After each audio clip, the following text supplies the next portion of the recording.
Narito ang mga pinakamainit na balita ngayong tanghali.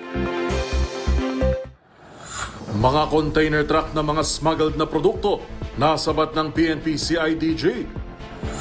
Inflation rate bumagal sa 1.8% itong Marso. Dagdag taripang ipinataw ng US, mas makikinabang umano ang Pilipinas ayon sa Department of Trade and Industry. Sa MBC TV correspondents, motor rider patay matapos umalpok sa truck sa Bacolod. Sa MBC TV Sports, PBA champ TNT Tropang Giga nagre-brand para sa PBA All-Filipino Cup. At sa Showbiz Spotted, Lumpia Queen na si Abby Marquez nominado sa 29th Webby Awards sa Amerika.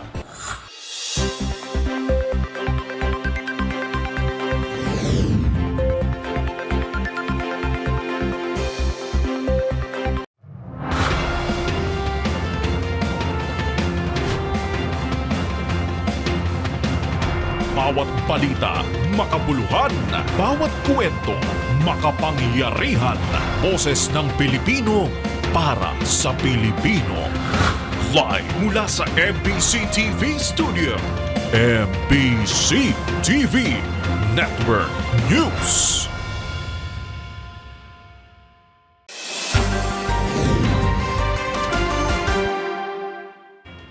Pilipinas, una sa ating mga balita.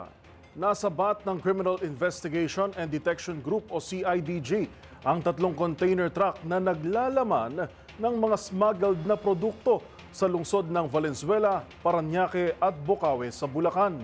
Tumambad sa mga otoridad ang ilang gamit sa kusina, tissue at portable fan.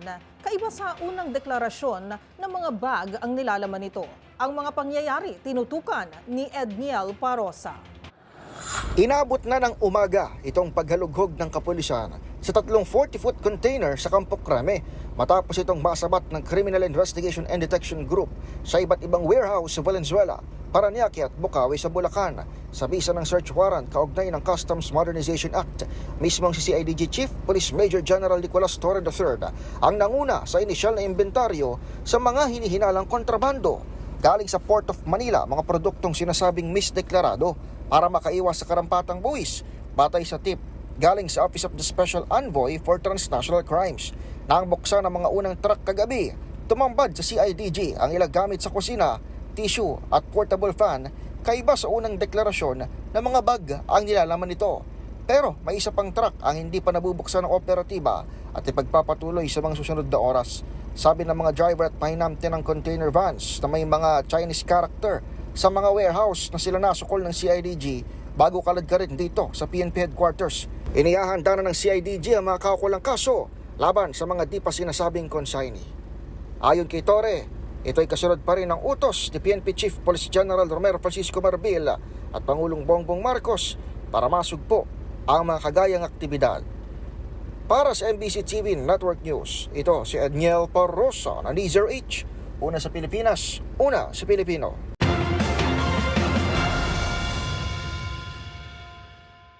Sa iba pang mga balita, mas makikinabang ang Pilipinas sa dagdag taripang ipinataw ng Estados Unidos sa mga export products ng bansa.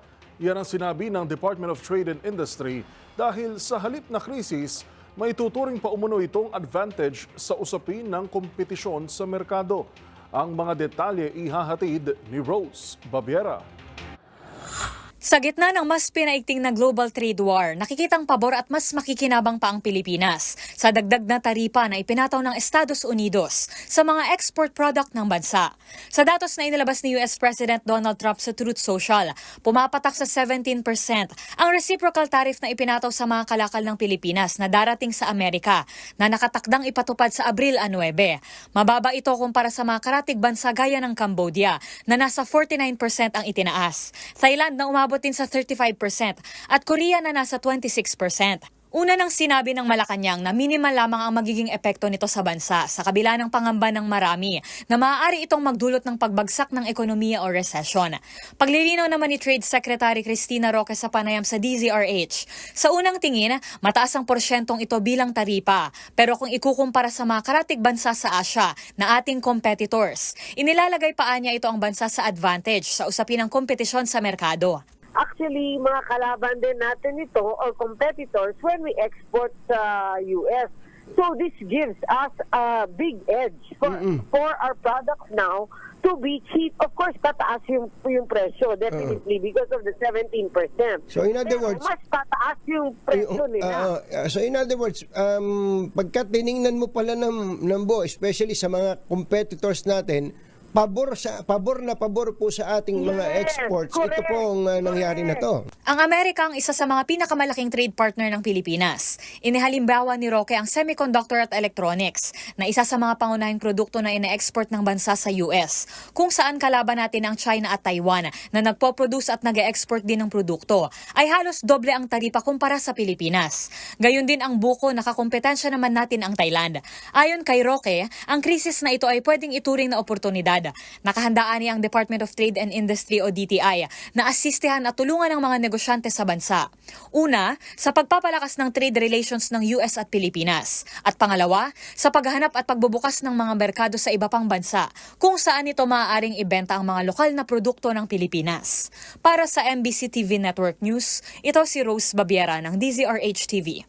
Una sa Pilipinas, una sa Pilipino.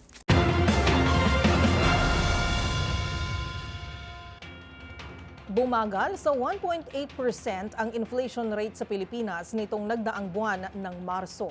Sa datos ng Philippine Statistics Authority, nakikitang pangunahing dahilan nito ang food at non-alcoholic beverages, partikular na ang bigas at karne ng baboy.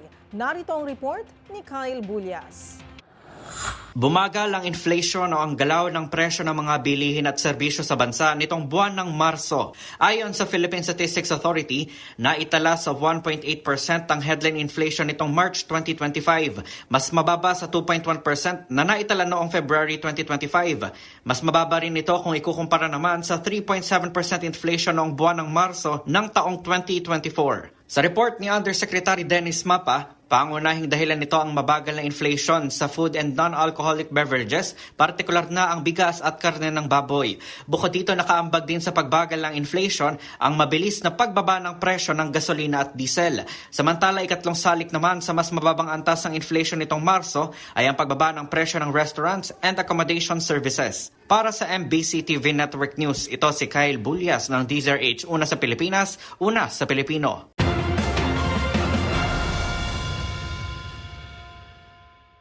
Abiso naman po sa mga motorista, ihanda na ang bulsa dahil nakaamba na naman ang dagdag bawas sa presyo ng mga produktong petrolyo sa susunod na linggo. Sa pagtaya ng Oil Industry Management Bureau ng Department of Energy, 30 centavos hanggang 70 centavos ang dagdag sa kada litro ng gasolina, 20 centavos hanggang 60 centavos naman sa diesel, habang hindi pa tiyak kung magkakaroon ng paggalaw sa presyo ng kerosene, pero posibleng tumaas o bumaba ito ng 20 sentimo. Kabilang sa tinukoy na dahilan ng DOE ang reciprocal tariffs na inanunsyo ni US President Donald Trump at posibleng epekto nito sa trade war.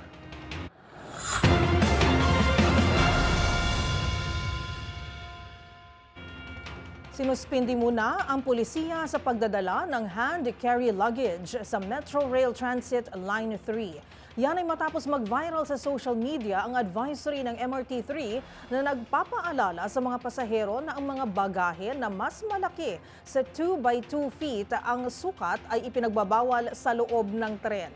Ang mga detalye ihahatid ni Wina Hesoro.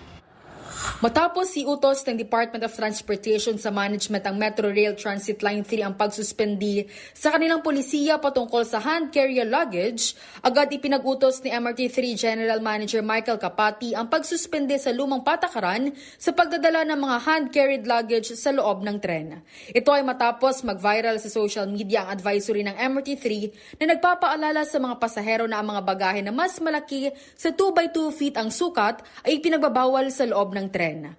Ayon sa kanilang Office for Transportation Security Memorandum Circular No. 004 Series of 2019, ipinagbabawal ang luggage na mas malaki sa sukat na 2 by 2 feet. Samantala, mayroon namang good news ang MRT3 at LRT2 dahil magkakaroon sila ng isang linggong libreng sakay para sa lahat ng mga veterano sa April 5 hanggang April 11, 2025. Kaugnay ito ng 83rd celebration ng Araw ng Kagitingan at Philippine Veterans Week. Sa abiso na pamunuan ng MRT3 at LRT2, kabilang sa malilibre ang sakay, ang isang kasama o kumpanyo ng veterano. Kailangan lamang magpakita ng mga veterano ng kanilang valid Veterans ID na inisyu ng Philippine Veterans Affairs Office.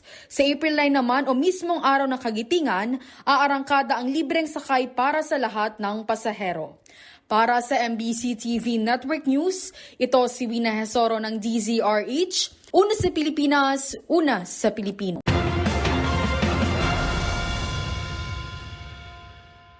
Samantala, peke ang 8 na plaka ng isang driver na nasasangkot sa viral na naman na video ng road rage. Yan ang lumabas sa investigasyon ng kamera kung saan nakitang hindi ito nagtataglay ng security features ng mga orihinal na 8 protocol plates. Narito ang report ni Milky Regunan.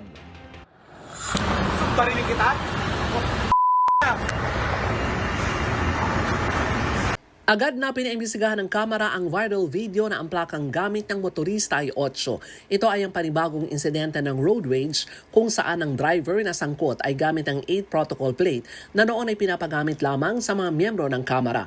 Ang kay House Secretary General Reginald Velasco, base sa pagsusuri nila sa video, peke ang protocol plate ng gray Mitsubishi. Sabi ni Velasco, hindi ito nagtataglay ng security features na mga original 8 protocol plates. Paliwanag pa ni Velasco, wala nang inisyo na 8 plaka ang 19 Congress at ang mga gumagamit nito hanggang ngayon ay pasuna at karamihan ay mga pineke. Sa viral video, bumaba ang driver ng gray Mitsubishi at tinahamon ng driver ng pulang sasakyan na bumaba, pinagmumura at binantaan pang babarilin. Dagdag ni Velasco, mabilis nang matukoy ngayon ng mga law enforcement agencies ang mga peking 8 protocol plates at maraming na anya ang nakumpiska. At dahil sa dumaraming insidente ng road rage, binuhay sa kamera na maipasa ang anti-road rage bill kasabay ang panawagan na i-certify as urgent bill ni Pangulong Bongbong Marcos. Pwede pa umano itong maihabol na maisabatas ni Pangulong Marcos bago ang Senate adjournment ng 19 Congress sa June 14. Layunin ng bill na magkaroon ng kamalayan ng publiko sa tamang asal at disiplina sa kalsada, pagsunod sa mga batas trapiko at karapatan ng biktima laban sa sinuman na nagahari-harian sa kalsada. Para sa MBC TV Network News, ako si Milky Regunan, una sa Pilipinas, una sa Pilipino.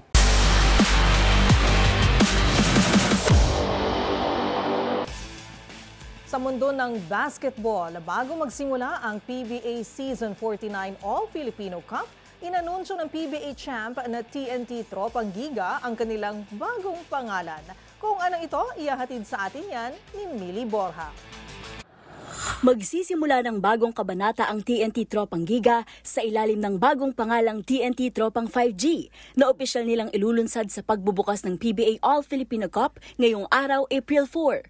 Sa loob ng 2.5 dekada, hawak na ng team ang 11 PBA championships. Kabilang na dyan ang 2 magkakasunod na championship title sa PBA Season 49 Commissioner's Cup at Governor's Cup. At ngayon nalalapit na ito sa pagkuha ng Grand Slam. Para kay veteran point guard Jason Castro na 2 beses itinanghal na Asia's Best Point Guard, malaking karangalan ang maging bahagi ng panibagong yugto ng TNT. Nagbigay rin ng pasasalamat si Calvin Oftana na lumaki lang sinusubaybayan ng TNT mula sa panahon pa ni na Asita Ulava at Jimmy Alapag. Ayon naman kay Finals MVP Ray ng Batak, malaking bagay ang tibay ng loob na kanilang ipinakita sa 7-game championship series. Bukod sa bagong pangalan ng kupunan, namayagpag din online ang Tropang Bisdak, isang grupo ng TNT players na nagmula sa Visayas at Mindanao. Binubuo ito ni Ray ng Batak mula Cagayan de Oro, Calvin Oftana mula Danau Cebu, Poy Eram na mula rin sa Cagayan de Oro, RR Pugoy na mula rin sa Cebu at si Glenn Cubuntin. Ginagamit ng grupo ang Bisaya bilang kanilang secret weapon sa loob ng court na kahit ang best import na si Ronday Hollis Jefferson ay nakikisali na rin. Samantala, mamaya, magsisimula na ang inaabangang Philippine Cup kung saan maglalaban ang Terra Firma at Phoenix, habang second game naman ang Meralco at Converge. Para sa MBC TV Network News, ito si Mili Borja ng DZRH TV, una sa Pilipinas, una sa Pilipino.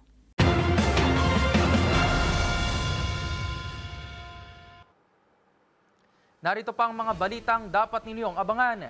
17 Pinoy na inaresto sa Qatar dahil sa pro-Duterte rally, pansamantalang pinalaya. Sa MBC TV Global, South Korean leader Yoon Suk-yeol inalis na sa pwesto. Sa Showbiz Spotted, Lumpia Queen Abby Marquez nominado sa 29th Webby Award sa Amerika.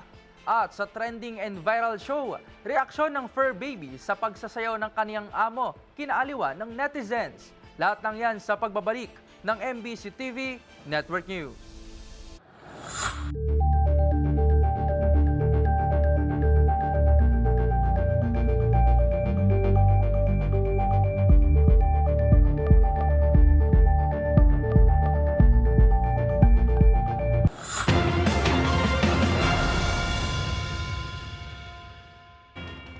Inulan ng batiko sa social media ang kandidatong kongresista sa Pasig na si Attorney Christian o Ian Sia matapos na magbiro ng below the belt sa kanilang pangangampanya.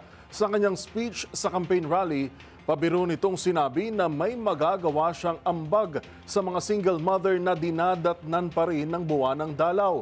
Banggit nito, ang mga single mom na hindi pa menopause isang beses sa isang taon ay maaari anyang sumiping sa kanya at ang mga interesado ay maaari nang magpalista. Kaya ito ho ang bag ko para sa mga solo parent ng Pasig. Minsan sa isang taon, ang mga solo parent na babae na nireregla pa, nay malinaw, nireregla pa, at nalulungkot, minsan sa isang taon, pwedeng sumiping ho sa akin. Pero sa huli, binawi rin ito ang kanyang sinabi at nilinaw na nagbibiro lang dahil may asawa na siya. Hindi naman nagustuhan ng netizens ang kanyang pahayag kung saan may mga nabastusan at may nagtanong pa kung hindi raw ba saklaw ng Safe Spaces Act ang pinagsasabi ni Sia na kinulang din daw sa GMRC.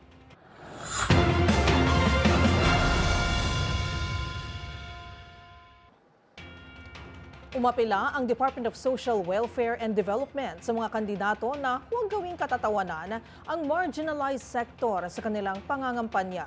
Ayon kay DSWD Secretary Rex Gatchalian, dapat ay itaas ang level ng diskurso at huwag magpatawa gamit ang mga taong nasa laylayan ng lipunan. Ang mga detalye sa report ni Val Gonzalez. Nananawagan ng Department of Social Welfare and Development o DSWD sa mga kumakandidato na huwag gamitin bilang biro o katatawanan ang mga vulnerable sector sa bansa na nangangailangan ng suporta mula sa gobyerno. Ito ang apila ni DSWD Secretary Rex Gatchalian kasunod ng joke ng isang kandidato sa Pasig City tungkol sa mga kababaihang solo parent o single mother. Sabi ni Gatchalian, itaas naman ang level ng diskurso at huwag magpatawa gamit ang mga taong nasa laylayan ng lipunan. Ang pagpapakita niya ng respeto sa mga ito ay may tuturing na pagsuporta sa kanila para matulungan silang mapaunlad ang kanilang sarili.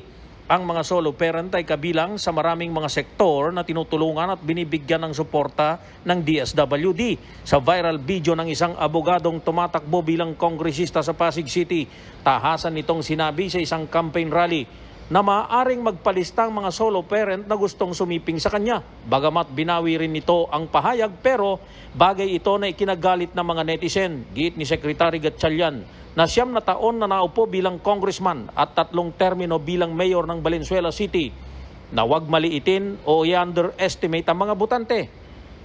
Paliwanag ni Kalihim Gatchalian, maaaring sila'y mapatawa habang ang kandidato'y nasa entablado, pero sino naman aniyang makapagsasabi kung iboboto ng mga ito ang isang congressman na ayon sa mga netizen ay isang bastos na abogado.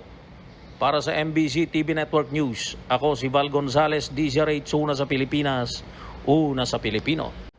Samantala, pinagpapaliwanag na ng Commission on Elections Anti-Discrimination Panel si Sia kaugnay ng kanyang biro sa mga single mother. Dapat umanong ipaliwanag ng kandidato kung bakit hindi siya sampahan ng petition for disqualification o maharap sa election offense.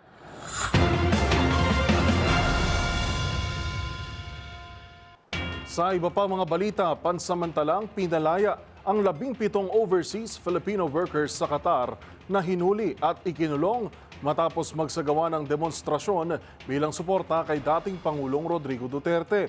Ayon kay Migrant Workers Secretary Hans Leo Kakdak, kinabibilangan nito ng 12 lalaki at 5 babae na nabigyan ng provisional release pending investigation.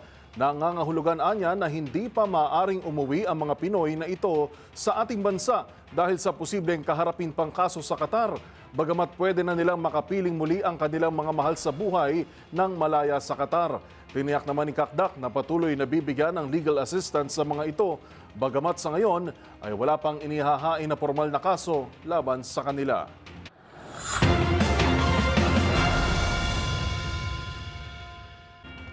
Iginiit ng Manila Economic and Cultural Office o MECO na business as usual ang sitwasyon sa Taiwan.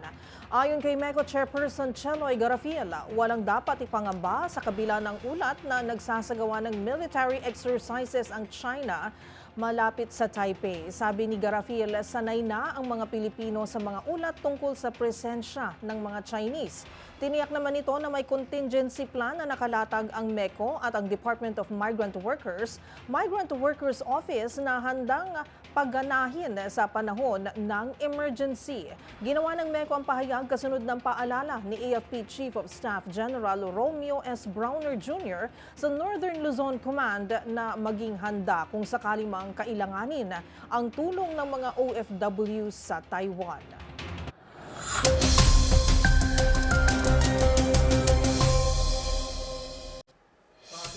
Panahon ngayong araw ng Biyernes, 3 weather systems ang umiiral ngayon sa ating bansa.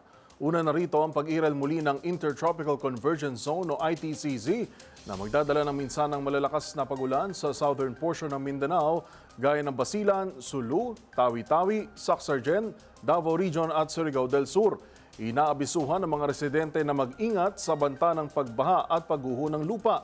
Makaaapekto naman ang northeasterly wind flow sa northern Luzon na mayroong dalang mahinang ulan sa Batanes, Babuyan Islands at eastern sections ng Cagayan at Isabela. Habang nakakaapekto sa nalalabing bahagi ng bansa ang mainit na hangin na dala ng easterlies. Pero may mataas na tsansang magpaulan ito sa summer provinces, Biliran at ilang bahagi ng Leyte. Para naman sa heat index forecast ngayong araw, inaasahang papalo sa 38 hanggang 40 degrees Celsius ang maaring maramdamang init dito sa Metro Manila. Habang pinakamataas naman sa Dagupan City, Pangasinan na mayroong 44 degrees Celsius. Samantala, wala namang nakataas na gale warning sa anumang seaboards ng bansa.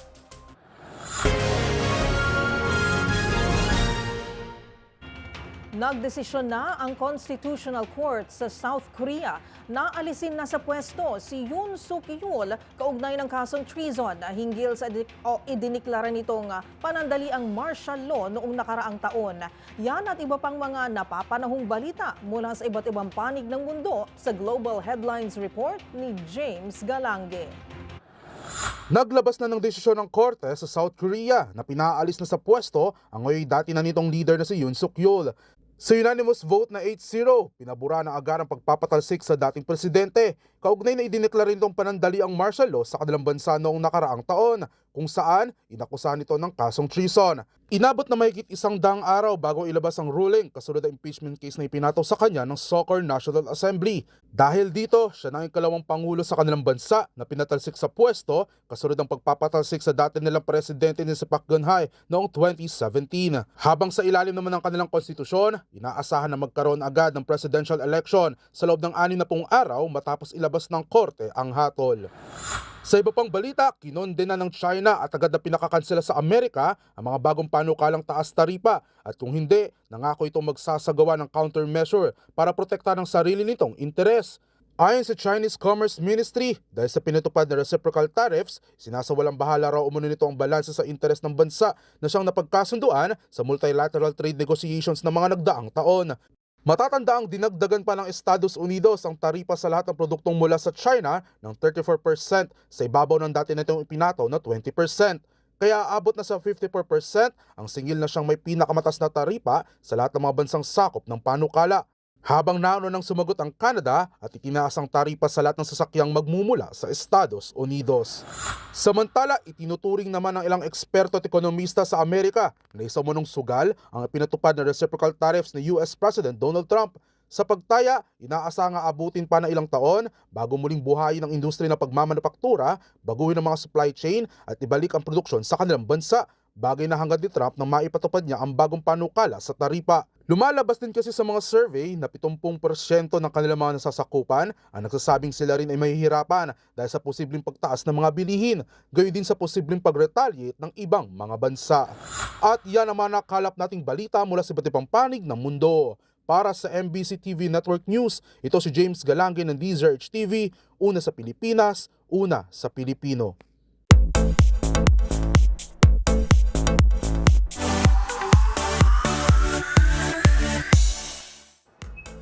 Pinoy Pride na naman sa panibagong edisyon ng Webby Awards sa Amerika. Kabilang kasi sa mga nakasungkit ng nominasyon ay ang 24-year-old Filipina food content creator na si Abby Marquez. Ang iba pang detalye sa achievement na ito ng binansagang Lumpia Queen, tutukan sa aking showbiz report.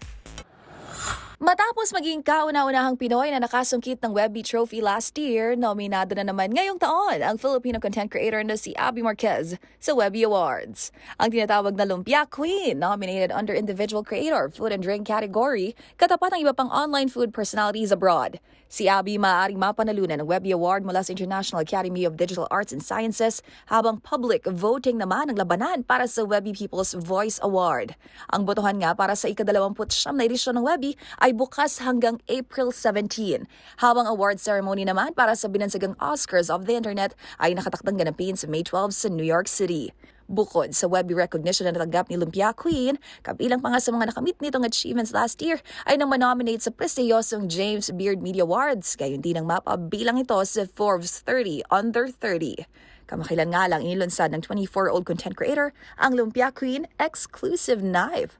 Habang last January, nakasama nito ang culinary icon na si Chef Gordon Ramsay at dito ibinida ni Abby ang kanyang version ng Beef Wellington Lumpia.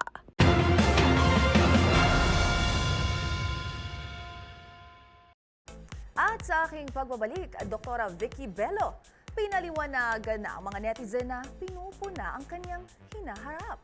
Manatiling nakatutok dito lang sa MBC TV Network News. BRB.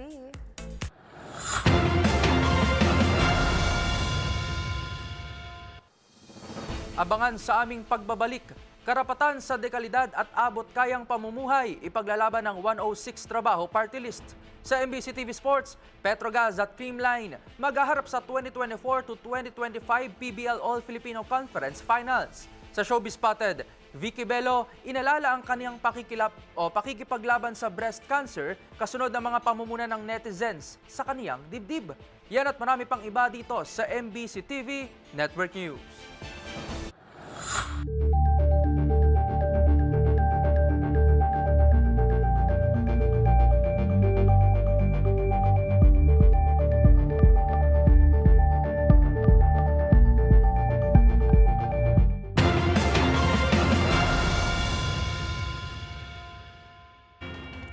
Isinusulong ng Trabaho Party List ang karapatan ng bawat manggagawa pagdating sa dekalidad at abot kayang pamumuhay sa bansa.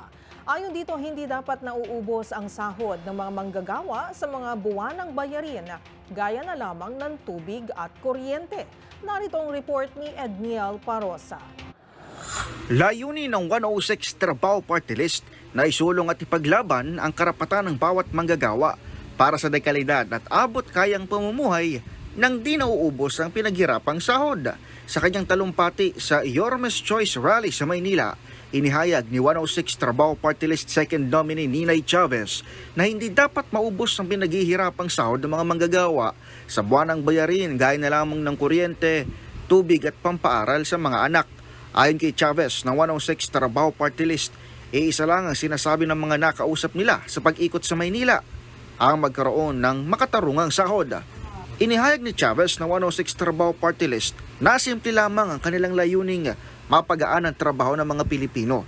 Ilan pa sa mga isinusulong na 106 Trabaho Party List ay ang pagbibigay ng patas na oportunidad sa lahat ng pagtatrabaho, pagbibigay ng non-wage benefits sa mga manggagawa, pagkakaroon ng sentralisadong job vacancy database at mga reforma sa pulisiya sa paggawa. Samantala, asahan namang iikot muli ang 106 Trabaho Party List sa Navotas at Babiay sa Dipolog, Zamboanga del Norte sa mga susunod na araw upang ihayag sa publiko ang kanilang mga platapormang magpapalakas sa mga manggagawa. Para sa MBC TV Network News, ito si Edniel Parrosa ng DZRH. Una sa Pilipinas, una sa Pilipino.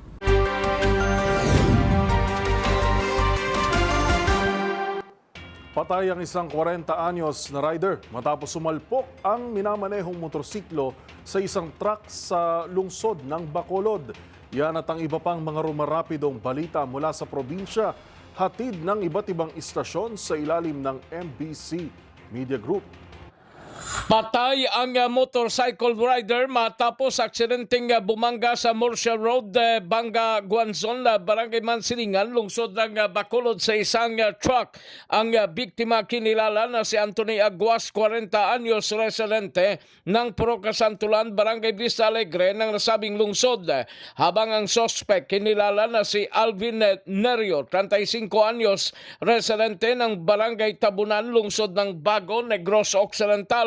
Ayon kay Police Staff Sergeant Joel Casaig, duty investigator ng Police Station 7 ng BCPO, minamaniho ni Aguas ang kanyang motorsiklo mula sa Mansilingan patungong bayan ng Murcia na bumangga sa isang trailer truck na minamaniho ni Nerio. Dagdag pa ni Casaig, namatay ang biktima dahil sa malubhang sugat sa ulo at sa ngayon nasa kustodiya ng kapulisan ang truck driver.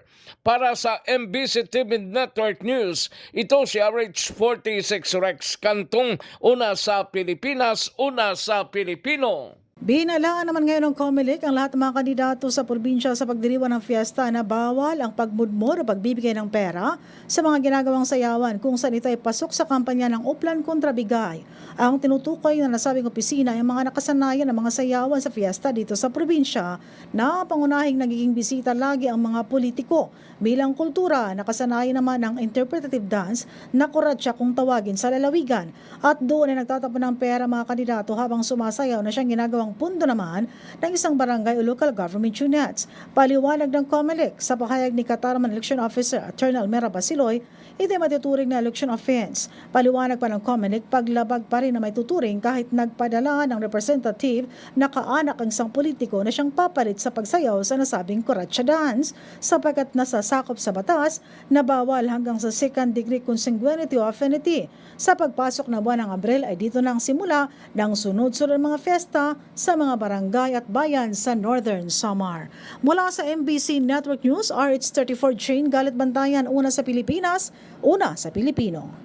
Kalabuso ang isang tulak ng ilegal na droga sa bayan ng Bani matapos makompiska sa kanyang tahanan ng 30 gramo ng hinihinalang shabu na nakasilid sa 17 plastic sachet na may standard drug price na 204,000 pesos. Sa bisa ng search warrant for violation ng Republic Act 9165 na pinalabas ng Executive Judge ng RTC Branch 54 Alamino City, Pangasinan. Sa ulat ni Bani OIC Chief of Police Major Dennis Cabigat, arestado ang suspect na kinilalang si Romeo Alcaraz Jr., 33 anyos na residente ng Barangay Arwasa. Sa ngayon ay nasa kustodiya ng Bani Municipal Police Station ang suspek at naharap sa kaukulang asunto habang ang nakumpiskang iligal na droga ay ipinadala sa PNP Crime Laboratory sa Ordaneta City para sa forensic examination.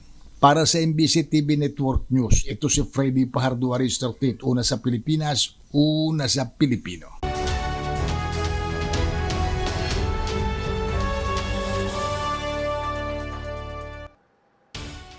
Hindi impressed? Kinaaliwan kasi online ang kakaibang reaksyon ng alagang aso na ito habang sumasayaw ang kanyang fur parent. Tila mababakas kasi na hindi natutuwa ang alaga sa dance steps ng kanyang amo na siya namang nagbigay aliw sa mga netizens. Ang kanyang reaksyon at ng mga netizen alamin sa report ni Dustin Bayog.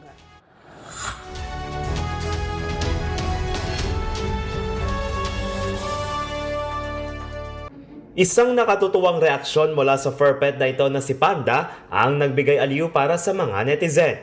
Habang kasi nag-e-enjoy ang kanyang fur parent na si Faye Panagiton sa pagsayaw, ay siya namang tila baliktad na ekspresyon kay fur baby na si Panda. Mababakas sa kanyang titig na tila hindi natutuwa o ayon nga sa caption ay hindi ito na-impress sa dance moves ng kanyang amo.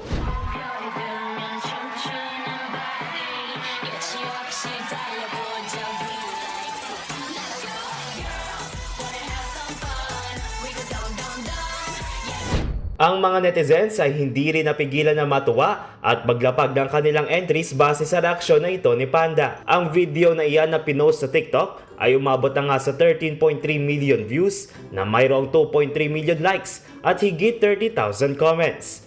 Para sa DZRH TV, ito si Dustin Bayog. Una sa Pilipinas, una sa Pilipino.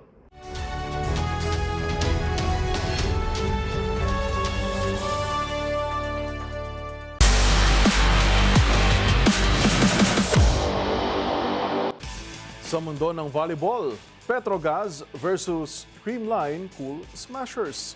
Yan ang matutunghayan natin sa pagsisimula ng finals ng 2024-2025 PBL All-Filipino Conference.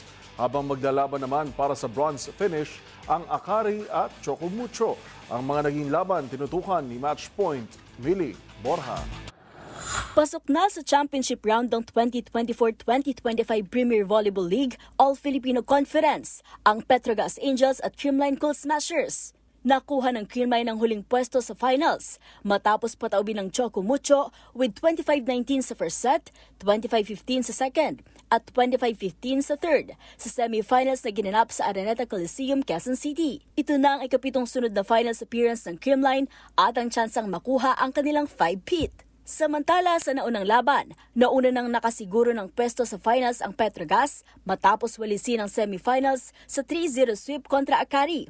25-22 sa first set, 25-20 sa second at 25-18 sa third. May pag-asa pang makakuha ng podium finish ang Chocomucho sa laban nito kontra Akari para sa bronze medal match sa susunod na linggo. At yan ang mga latest updates sa mundo ng sports. Para sa MBC TV Network News, ito si Millie Borja ng DZRH TV. Una sa Pilipinas, una sa Pilipino.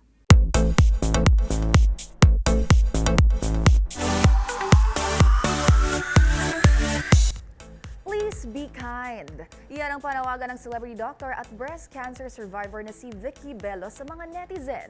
Kasunod ito ng mga natanggap niyang insensitive comments tungkol sa kanyang dibdib. Narito ang aking showbiz report. Pinaliwanagan na ng celebrity doctor at breast cancer survivor na si Vicky Bello ang mga netizen na pinupuna ang kanyang dibdib. Partikular na ang mga nagsasabing hindi raw pantay ang kanyang hinaharap. Sa pamamagitan ng isang TikTok video, ikinuwento ng doktora ang kanyang pakikipaglaban sa cancer. Kaya ng operasyong pinagdaanan sa Amerika ilang taon na ang nakalipas. If you recall, I had breast cancer 9 years ago. And my tumor was actually this big, 5 centimeters by 7 on my left breast. And they took out the tumor. Pagdedetalye pa ni Dr. Bello, 3 lymph nodes din ang tinanggal sa bahagi ng kanyang underarm kung kaya't may parting mas malalim. Sa huli, pakiusap ito sa publiko, please be kind. Please be kind na lang. You know, I'm a cancer survivor. I was a bit depressed in the beginning, but I didn't let it affect my life. I love clothes. I love sleeveless clothes. Iiyak na ako. So I still wear them, but anyway, I hope you understand. Maraming netizens naman ang nagtanggol kay Dr. Bello at pinaalalahanan din ng iba pagdating sa pagbibitaw ng insensitive comments. Magunita na minsang ibinahagi ng 69-year-old celebrity doctor ang mga naranasang pambubuli noon na isa rin aniya sa mga nagtulak sa kanya para maging isang matagumpay na dermatologist.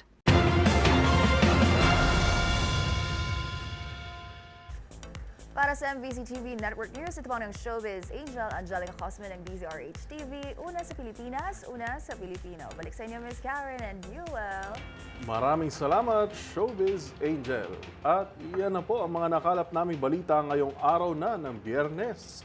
Ito si Yuel Reyes. At ako naman po si Karen Oyong. Magkita-kita tayong muli sa darating na Lunes para sa mga balitang makabuluhan, mga kwentong makapangyarihan. Hatid pa rin ang boses ng Pilipino para sa Pilipino. Ito ang MBC TV Network News. Una sa Pilipinas, una sa Pilipino.